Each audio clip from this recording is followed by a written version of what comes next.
Okay, hi everyone, here is Rashmi. और आज हम लोग क्या पढ़ेंगे? बहुत बेसिक, बहुत सारे सी प्रोग्रामिंग पे हम लोग चर्चा किए हैं, लेकिन आज का जो लेक्चर होगा उसमें हम लोग क्या पढ़ेंगे? कंप्यूटर के बारे में, है ना। बहुत बेसिक फंडामेंटल बात पढ़ेंगे। कहोगे कि उल्टी बातें आप बता रही हैं, पहले तो बताना चाहिए था। कोई बात नहीं, आगे पीछे क्या है जान लेना चाहिए। तो आज के लेक्चर में हम लोग बेसिक बात पढ़ेंगे। बेसिक में जैसे कि कंप्यूटर क्या होता है, ठीक है। कंप्यूटर में ऑपरेटिंग सिस्टम का क्या रोल है, कंपाइलर क्या होता है, इसका क्या काम है, फ्लो चार्ट क्या होता है, ठीक है। मेमोरी क्या होता है, और कंप्यूटर के जो मेन इंपॉर्टेंट कंपोनेंट हैं उनके बारे में हम लोग आज पढ़ेंगे। तो थोड़ा सा 10 मिनट का लेक्चर होगा, और मैं उम्मीद करती हूँ कि सभी बच्चे ध्यान से इसको समझने का कोशिश करेंगे। तो सबसे पहले मैं कंप्यूटर का ब्लॉक डायग्राम बना रही हूँ। दिस इज योर कंप्यूटर, और इस कंप्यूटर के अंदर जो मेन कंपोनेंट होते हैं उसको हमने यहाँ दिखा दिया, ठीक है। अब ये रहा तुम्हारा मेन इंपॉर्टेंट कंपोनेंट कि ये इधर तुम्हारा इनपुट डिवाइस है and there is output device. भाई इनपुट जो भी तुम प्रोग्राम करोगे वो किसके मदद से करोगे? तो इनपुट डिवाइस के मदद से करोगे, है कि नहीं। तो ये इनपुट डिवाइस का बड़ा रोल होगा कि हम लोग कंप्यूटर में प्रोग्राम को इनपुट कैसे करेंगे, तो with the help of input device.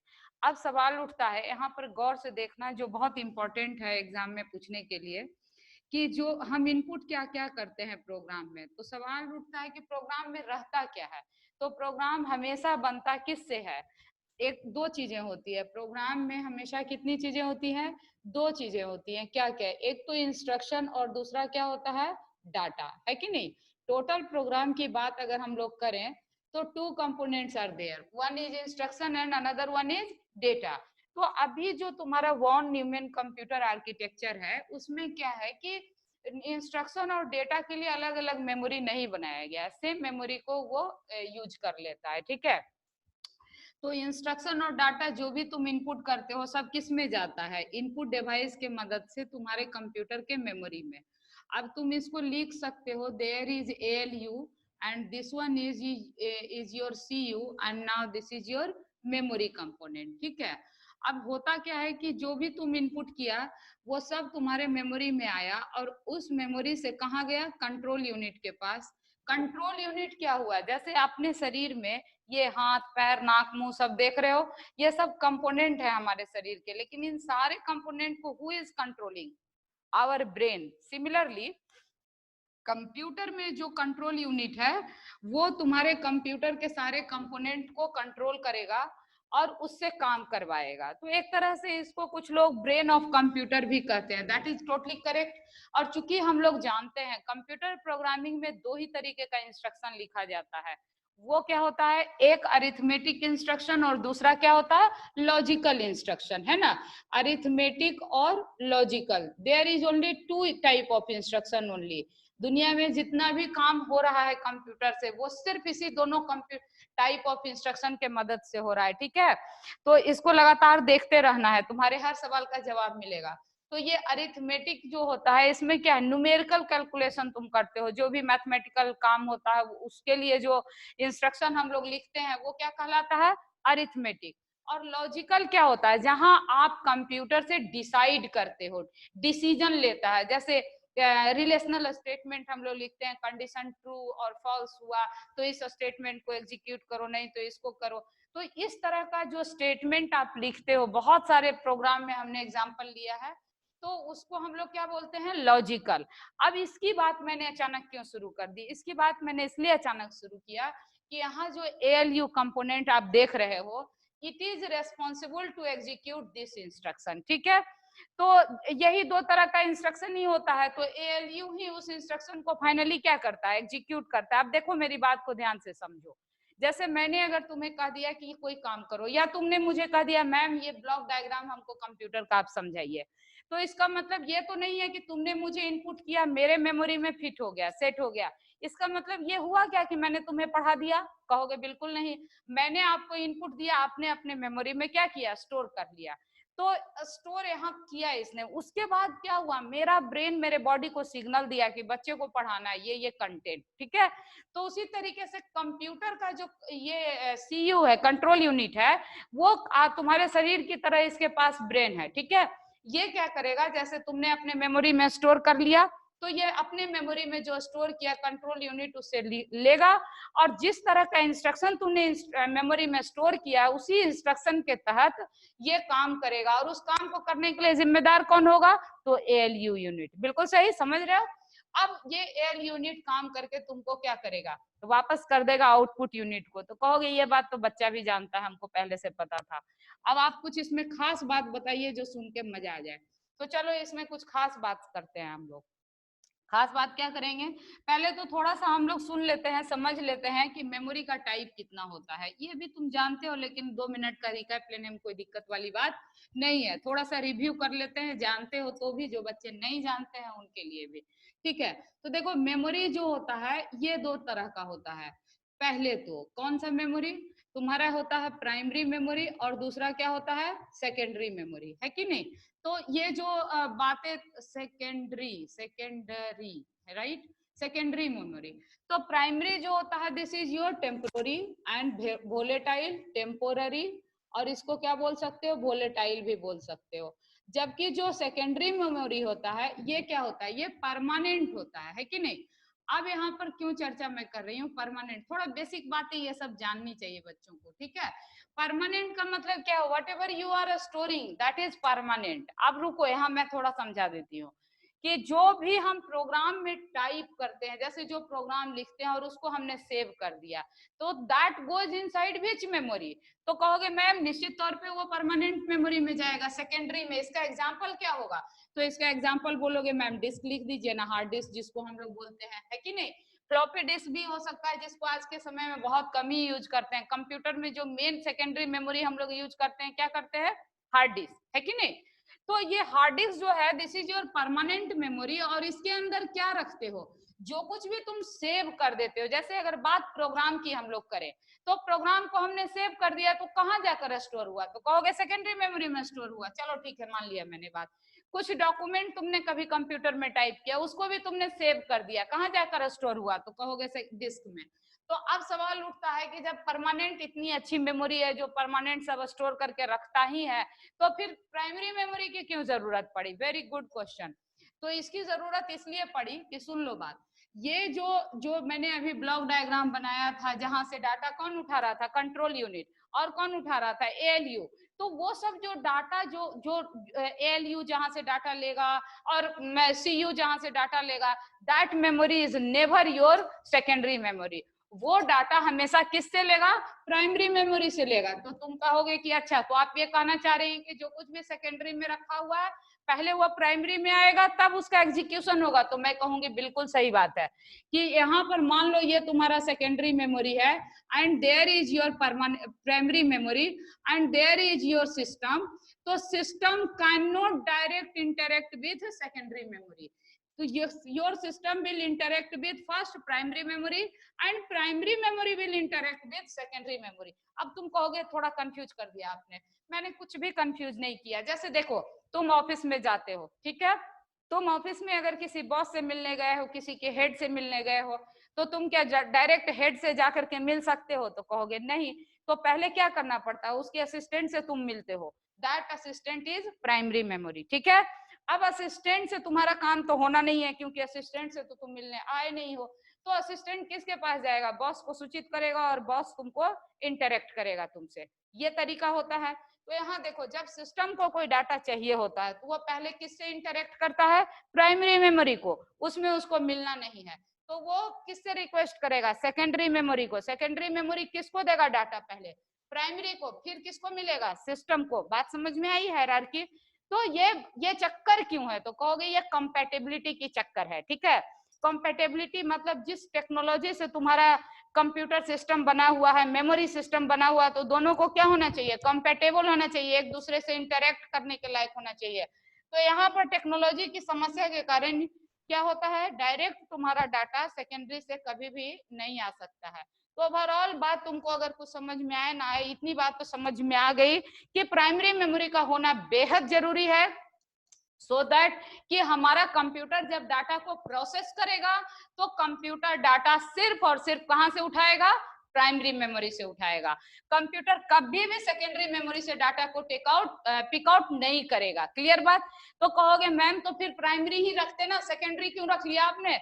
तो मेरा जवाब ये होगा कि क्योंकि प्राइमरी मेमोरी क्या होता है, टेम्पोररी। अगर तुम इसमें कोई चीज को स्टोर करके रखोगे बाद में तुम देख ही नहीं पाओगे, तो ऐसा तो काम करना नहीं है हमको। हमेशा हमें क्या करना होता है, चीजों को स्टोर करके कंप्यूटर में रखना होता है, बाद में उसको हम लोग देखते हैं, है ना।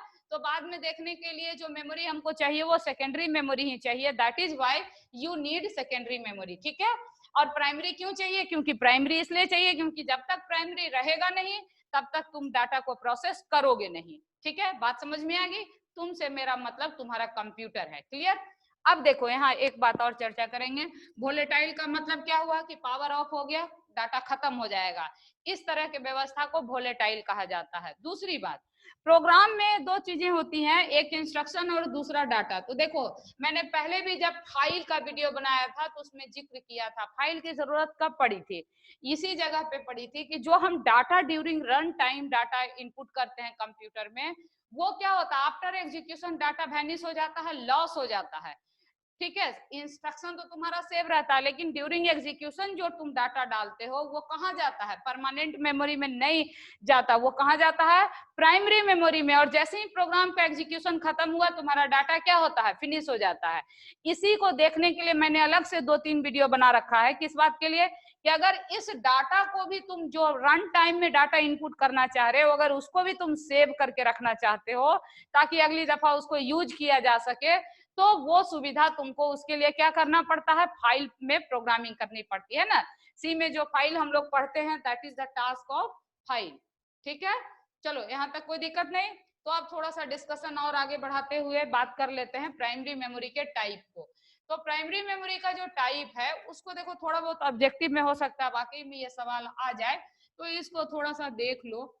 प्राइमरी मेमोरी का जो टाइप होता है ये फिर से डिवाइड हुआ है रैम में और रोम में। ये तुम्हारी सुविधा के लिए ये सब किया गया। देखो भाई, रैम क्या है, रैंडम एक्सेस मेमोरी, और रोम क्या है, रीड ओनली मेमोरी, राइट। तो ऑब्जेक्टिव में ये छोटे छोटे सवाल आ सकते हैं पर कम है संभावना। तो रोम मतलब रीड ओनली मेमोरी, नाम ही काफी है समझने के लिए, जहां तुम डाटा को क्या करोगे, सिर्फ रीड करने के लिए रखोगे, राइट नहीं कर सकते हो। और रैम में क्या होगा, जहां तुम्हारा डाटा रीड भी होगा और राइट भी होगा। तो कहोगे अच्छा, तो आप ये कहना चाह रही हैं कि जो भी प्रोग्राम हम लोग लिखेंगे वो that goes into RAM memory. तो मैं कहूंगी बिल्कुल सही समझा तुमने। अब कहोगे तो फिर रोम आपने क्यों रखा है, इसका क्या काम है? भाई प्रोग्राम तो मेरा जो लिखा हुआ है वो एग्जीक्यूट होना है ना, तो वो तो एग्जीक्यूट हो गया, तो फिर अब रोम की क्या जरूरत पड़ी, इसका क्या काम है? प्रोग्राम को एग्जीक्यूट कराना कंप्यूटर से काम था, उसको कर दिया गया। तो मैं एक बड़ा अच्छा सा एग्जाम्पल मेरे दिमाग में आ रहा है। तुम कहोगे कि कॉलेज तो चलता है मेरे पढ़ने से, तो आपके होने की क्या जरूरत है? भाई तुम्हारे पढ़ने के लिए कॉलेज को खोला गया। Getting my point? तो तुम कहोगे कि मैं हूं तो कॉलेज है, मैं नहीं हूं तो कॉलेज नहीं, आपका तो कोई अहमियत ही नहीं है। तो ऐसी बात नहीं है। देखो भाई, मेरी भी अहमियत है, भले ही तुम्हारे पढ़ाने के लिए कॉलेज खोला गया है।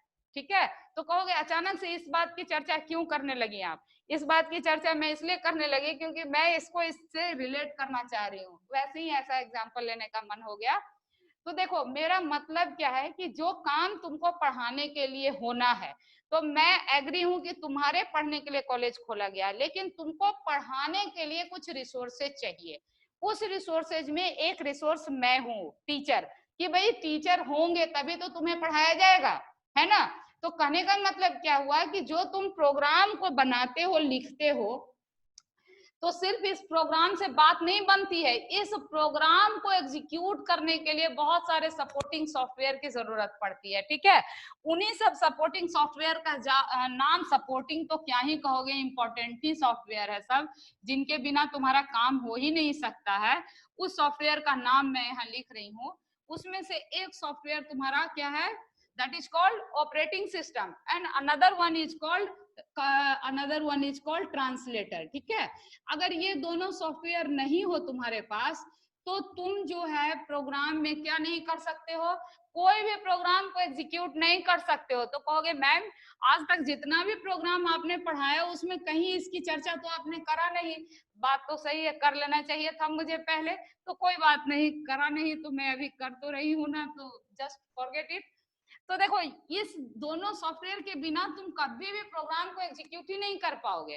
तो कहोगे ये तो हमने कभी पढ़ा ही नहीं कि इसको बनाना कैसे है, इसको करना कैसे है। तो मैं कहूंगी यार तुम्हें इसको बनाना नहीं था ना, ये ऑलरेडी बना हुआ है, बस तुमको क्या करना है कि उसके मदद से अपने प्रोग्राम को एग्जीक्यूट करना है। तो तुम कहोगे अच्छा तो आपकी बात पकड़ लिया मैंने कि ये वो सॉफ्टवेयर है जिसको हमने बनाया नहीं है, पर हम इसको क्या करेंगे, यूज करेंगे, यही कहना चाह रहे हैं आप। तो मैं कहूंगी बिल्कुल सही।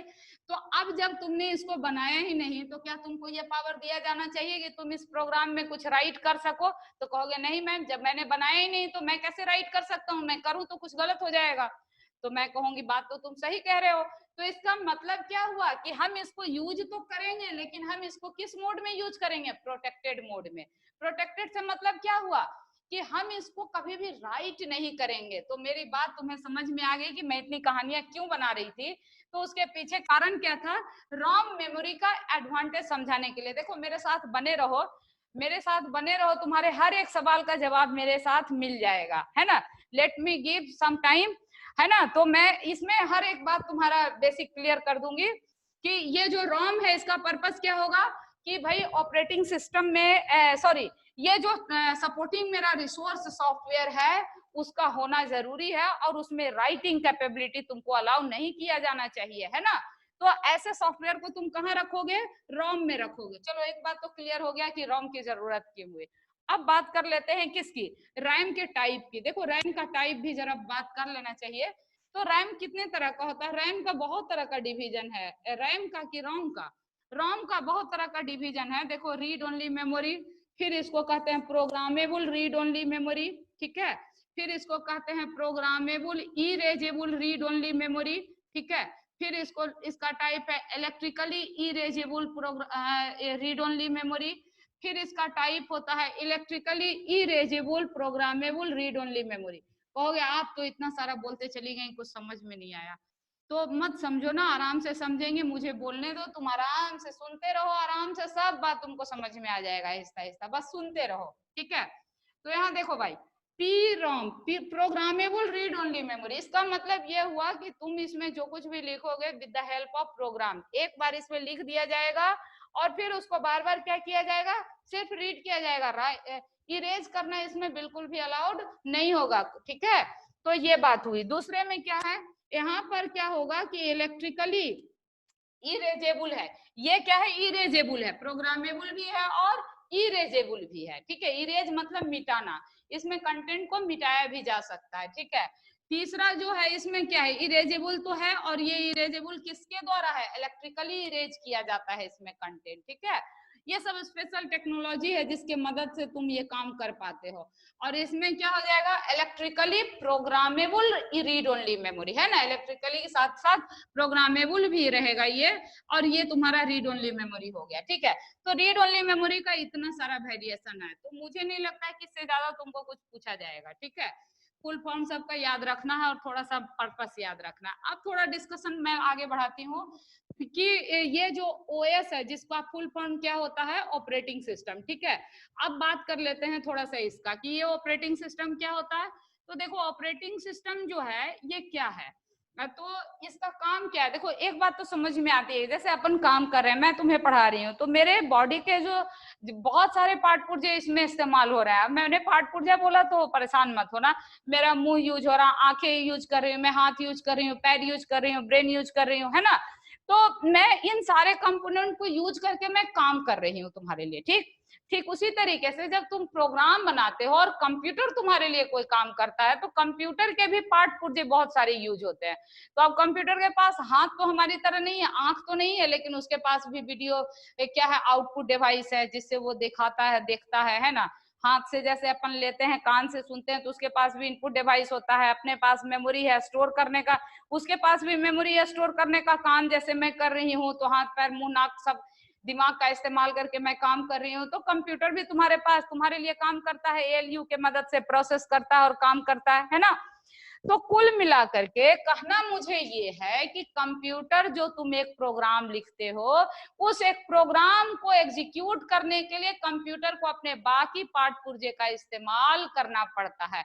अब तुमने कभी प्रोग्राम में इस बात का जिक्र तो किया नहीं कि तुम इनपुट कैसे लोगे, तुम आउटपुट कैसे दोगे, तुम मेमोरी में डाटा कैसे सेव करोगे, तुम्हारा मेमोरी में डेटा कैसे कहां पर स्टोर होगा, इसका तो जिक्र हम लोग कभी प्रोग्राम में करते नहीं। तो कौन करता है इन सब चीजों का जिक्र मेरे प्रोग्राम को एग्जीक्यूट करने के लिए? तो जवाब होगा ऑपरेटिंग सिस्टम।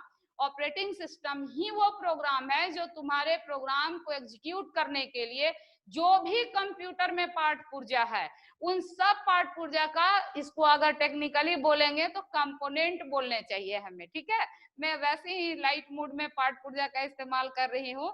तो वो एक्चुअली तुम जब कॉपी पर लिखोगे तो कंपोनेंट लिखना, ठीक है, कि कंप्यूटर के जो कंपोनेंट होंगे वो तुम्हारे उसको जो तुम्हारे प्रोग्राम में एग्जीक्यूट करने के लिए जो जरूरत पड़ेगा, हु विल मैनेज? तो operating system is responsible to manage those resources of your computer program, ठीक है, टू एग्जीक्यूट करने के लिए जो जो रिसोर्स चाहिए, में इनपुट डिवाइस चाहिए, आउटपुट डिवाइस चाहिए, मेमोरी चाहिए, अरिथमेटिक यूनिट का रोल होगा, तो ये सब को मैनेज करेगा। कौन करेगा? Operating system. अब कहोगे मैम ऑपरेटिंग सिस्टम में भी बहुत सारा नाम हमने सुना है, डॉस सुना है, यूनिक्स सुना है, लिनक्स सुना है और जाने क्या क्या सुना है। तो मैं कहूंगी ठीक ही सुना है, ये सबका सब ऑपरेटिंग सिस्टम है, सबका अपना अपना खासियत है, अच्छाई है, कमियां है ना। तो उस तरीके से है। जैसे सबसे पहले जो आया था ऑपरेटिंग सिस्टम, वो कमांड लाइन ऑपरेटिंग सिस्टम था, दैट वाज डॉस। तो डॉस में क्या होता था कि हर काम को करने के लिए जो कंप्यूटर से हमको चाहिए होता था, है ना, फाइल कहाँ स्टोर हुआ, अभी तुम कुछ भी बॉदर नहीं करते हो, है ना, ये कौन बॉदर करता है? जो तुम्हारा प्रोग्राम सेव हुआ, कहाँ जाके सेव हुआ, कैसे सेव हुआ, तो ये सब टेंशन, ये सब जिम्मेदारी किसकी है? ऑपरेटिंग सिस्टम की। क्लियर बात? तो कहोगे एकदम क्लियर।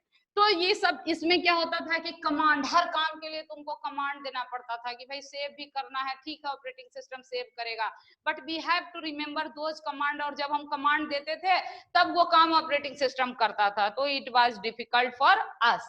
तो बाद में क्या हुआ, विंडो ने ऑपरेटिंग सिस्टम बनाया, उसका तो नाम मैंने लिखा ही नहीं, जिसको तुम कहते हो ग्राफिकल यूजर इंटरफेस देता है ना। विंडो क्या किया, अब ये कमांड वमांड से मुक्ति दिला दिया तुम्हें, और उसमें ग्राफिकल इंटरफेस दे दिया कि अब कुछ भी याद मत रखो, जो काम करना उस पर क्लिक करो, ऑपरेटिंग सिस्टम तुमको कर देगा, ठीक है। फोटो वोटो दिखता है उसमें, और उसी फोटो से समझ में आ जाता है कि यहाँ से ये काम होगा, यहाँ से ये काम होगा, है ना। तो बड़ा यूजर फ्रेंडली बना। तो विंडो के कारण क्या हुआ, देखो मेरे साथ बने रहो सब लोग, कि लगातार देखते रहो, ठीक है, सब बात समझ में आएगा। तो विंडो के कारण क्या हुआ, तुम कंप्यूटर में काम करना तुम्हारे लिए आसान हो गया। क्लियर? तो ये, लेकिन तब कहोगे मैम फिर यूनिक्स लिनक्स क्या है? तो Unix Linux command line operating system है। तो कहोगे कि ओहो, तो कमांड लाइन ऑपरेटिंग सिस्टम से ही तो मुक्ति के लिए आपने विंडो बताया, अब विंडो जब आ ही गया तो फिर यूनिक्स लिनक्स का भी इतना बोलबाला क्यों है? तो देखो यूनिक्स लिनक्स जो है ना, ये इंजीनियर्स के लिए बहुत जरूरी ऑपरेटिंग सिस्टम है, क्योंकि ये सेफ है, सिक्योर है। देखो जब तुम बात बहुत आगे और करने लगते हो तो तुम्हारे लिए बहुत मायने रखता है कि जो भी काम हम कर रहे हैं वो सिक्योर रहे। सिक्योर से मतलब बहुत सारी चीजें हैं, सिर्फ सिक्योरिटी से मतलब ये नहीं है कि आउटसाइडर से सिर्फ हमको बचना है। सिक्योरिटी का बहुत लेवल होता है। अब सिक्योरिटी का लेवल ये भी है कि एक ही ऑफिस में देखते हो सारा डाटा, सारा इंफॉर्मेशन हर स्टाफ को नहीं पता होता है, ये भी एक सिक्योरिटी लेवल है ना। तो सिक्योरिटी का बहुत लेवल होता है, तो वो सब जो सिक्योरिटी लेवल अचीव करना होता है, that is not very appropriate in window. तब हमको किससे मिलता है वो सब कुछ? यूनिक्स और लिनक्स में। तो जो वाकई में प्रोफेशनल जहाँ पे काम हो रहा होता है, technical work, research work, software development work, तो वो सब जगहों पे सिक्योरिटी बहुत मायने रखता है। And at that place you need help, you take help from Unix Linux। लेकिन ओवरऑल बात अगर कहें हम लोग तो इतना ही है कि ऑपरेटिंग सिस्टम अगर ना हो कंप्यूटर में तो तुम्हारा कोई भी काम नहीं हो पाएगा, क्योंकि अगर कोई काम नहीं होगा तो कंप्यूटर का रिसोर्स नहीं मैनेज हो पाएगा। यहाँ तक कि अगर सीपीयू भी काम कर रहा है तो उसको भी किसी को इंस्ट्रक्शन देना पड़ता है कि आपको एग्जीक्यूट करना है, आपको इतने देर इस प्रोग्राम को चलाना है, सो मेनी पॉइंट, ठीक है। तो वो सब चीज जो है वो कौन करेगा, ऑपरेटिंग सिस्टम करेगा। तो इसका होना बेहद जरूरी है माय डियर स्टूडेंट।